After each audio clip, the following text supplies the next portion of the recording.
are very fine in this lockdown period. Now, since our board exam will be held in the month of March, so let's focus on your studies and focus on the online lectures for your benefit. Till the last lecture of acid, bases and salts, we had discussed about baking soda. Now, today our topic is washing soda. The name itself suggests that this compound is beneficial for the laundry purpose and this is used for washing the clothes. Now, let's have a look on the chemical aspect of washing soda. The chemical name of washing soda is sodium carbonate decahydrate. This deca means 10 and hydrate means water. Since its formula contains 10 molecules of water, that's why its name is sodium carbonate decahydrate. Having the chemical formula Na2CO3 dot 10H2O. Students, here the notable point is, here it is dot, not plus. If it is written as plus, then this sodium carbonate and water are the separate compounds. But since here dot is present, it means it is as a whole a single compound. Now, for your understanding, you do remember one thing. This sodium carbonate exists in three forms in nature. First is Na2CO3, which is an anhydrous form of sodium carbonate. Second is Na2CO3 dot H2O, means sodium carbonate monohydrate, single molecule of water. And the third form is this washing soda, that is sodium carbonate decahydrate. Now, after its chemical formula, we have to know about the preparation method, how it can be prepared. So, it can be prepared by the help of Solvay process. The name of the reaction which we are going to study is Solvay process. Since from the previous lectures, I am only telling that we have to prepare every compound in this chapter with the help of brine, that is concentrated aqueous solution of sodium chloride. So let's have a look that how we can prepare this washing soda from brine. Now, students, do you remember how we prepared the baking soda?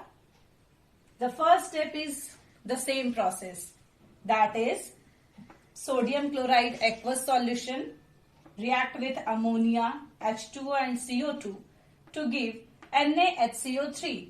This NaHCO3 is what? Baking soda. So if you do remember the reaction, that is the preparation of baking soda from the brine, you can easily understand the first step. This you have already remembered. If you have not remembered, then you can see the previous lecture, that is regarding the baking soda. So in the first step, we are preparing the baking soda. Then in the next step, what we do, we just heat this baking soda. And here we observe a decomposition reaction. So when we heat this baking soda, what will happen? We get sodium carbonate, water and CO2 gas. Now, after the second step, we get anhydrous sodium carbonate. This is anhydrous sodium carbonate. Now we want washing soda, which has the formula Na2CO3 dot 10H2O. So this anhydrous sodium carbonate needs water molecules to form this washing soda. So in the third step, what we have to do? We have to just add 10 molecules of water in this anhydrous sodium carbonate. And thus this reaction is Na2CO3, which is in solid state, takes 10 water molecules, recrystallizes itself and become Na2CO3 dot 10H2O, which is actually the washing soda. So this reaction is actually three-step reaction. In the first step, we prepare baking soda with the help of brine, which is the starting material. In the second step, we decompose this baking soda to get sodium carbonate. In the third step, we add water molecule to the sodium carbonate to form sodium carbonate decahydrate, that is the washing soda. Now, if we are observing the raw materials for this Solvay process, we are having three raw materials here. Very first is NaCl, that is brine. Second is ammonia, here ammonia, and third is calcium carbonate. Now students, you can ask a question that, ma'am, where you use this limestone? Where you use this calcium carbonate? So you have to focus here. This CO2 is obtained by the heating of calcium carbonate. When we heat CaCO3, it decomposes into CaO plus CO2. So by this reaction, we can take CO2. So there are three raw materials for the Solvay process for the preparation of washing soda. These are brine, ammonia and calcium carbonate. From that calcium carbonate, we get this CO2 and the further reactions carried out. So this is the preparation method of the washing soda. Now let's have a look on the properties of washing soda. So now let's have a look on the properties of washing soda. So if you compare the previous compounds, we have read only under these headings about the properties of all the compounds. So the first heading which we are having is color and state. That is the physical property. So the color of washing soda is white and state is crystalline. Since I had explained you what are crystalline and amorphous, that's why I am moving forward. The next property is action of air. So when washing soda is exposed to air, here you can write exposed to air, then we will get sodium carbonate monohydrate. See here, since one molecule of water is left out, that's why this compound is called as monohydrate. So sodium carbonate monohydrate is formed with the release of 9 molecule of H2O. This process is called as efflorescence. This process is called as efflorescence. So if a interior question is asked, if a question is difficult, if question paper is very difficult, then only this term can be asked in your exam. Now the third property is its solubility in water. So washing soda is soluble in water and it forms alkaline solution. Now students, a question come in your mind then that how it forms the alkaline solution. So here is the answer. When we react this sodium carbonate with water, means what? When we are dissolving the washing soda in water, what will happen? NaOH plus H2CO3 is formed.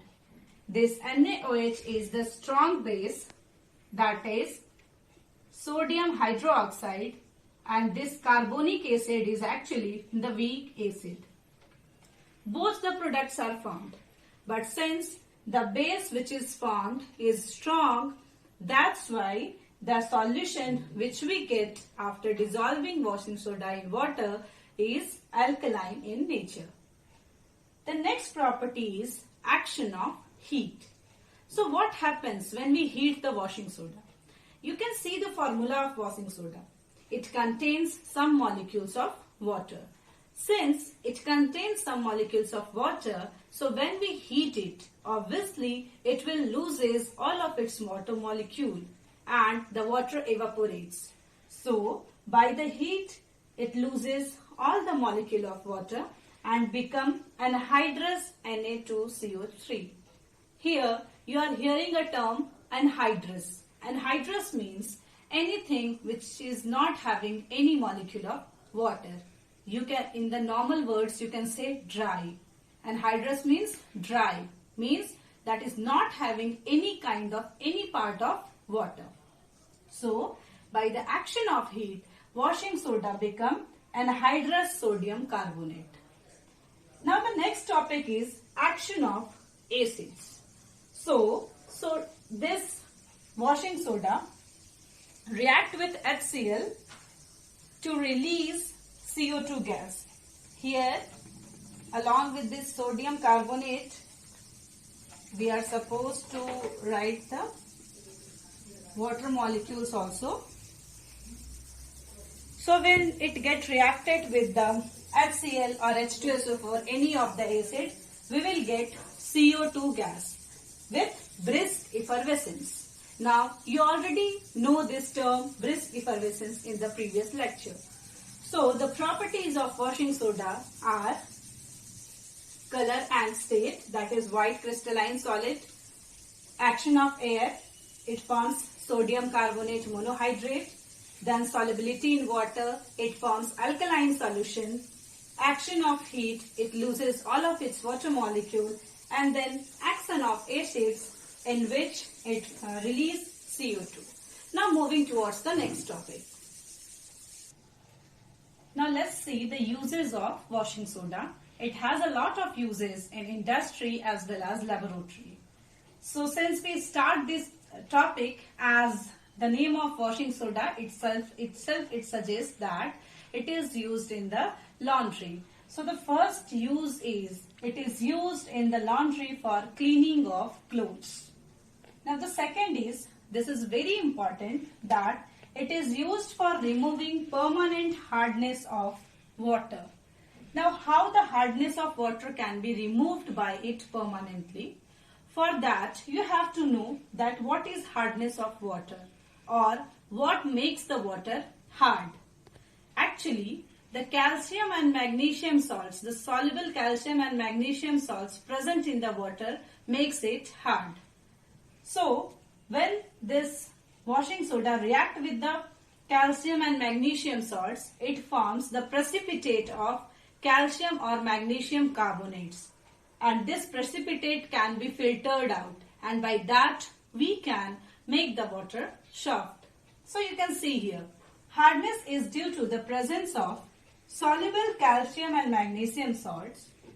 On adding Na2CO3, they are precipitated as calcium and magnesium carbonates, which can be filtered off, hence water becomes soft. So this is a very important point, a very important use of washing soda, that it is used to remove the permanent hardness of water. For removing the permanent hardness of water, it reacts with the calcium or magnesium salt present already in water, make the precipitate of those compounds in the form of carbonates, and those precipitates are filtered out. So this is the second use. Now the third one is, it is used in the preparation of various substances like glass, borax, caustic soda, paper, etc. So in all these industries, it is used as a material or raw material. Last one is, it is a very good laboratory reagent. So even in the labs, we need this washing soda. So these are the uses of washing soda. That is, it is used for the cleaning purpose, cleaning of clothes. Second, used for removing permanent hardness of water. Third is used in the preparation of glass, borax, paper, caustic soda, etc. And the last one is used as laboratory reagent. So in today's video, we read about the washing soda, its chemical name, its chemical formula, its preparation methods, properties and the uses. In the next lecture, we'll continue our last topic of this chapter, that is plaster of Paris. So wait for the next lecture. Thank you.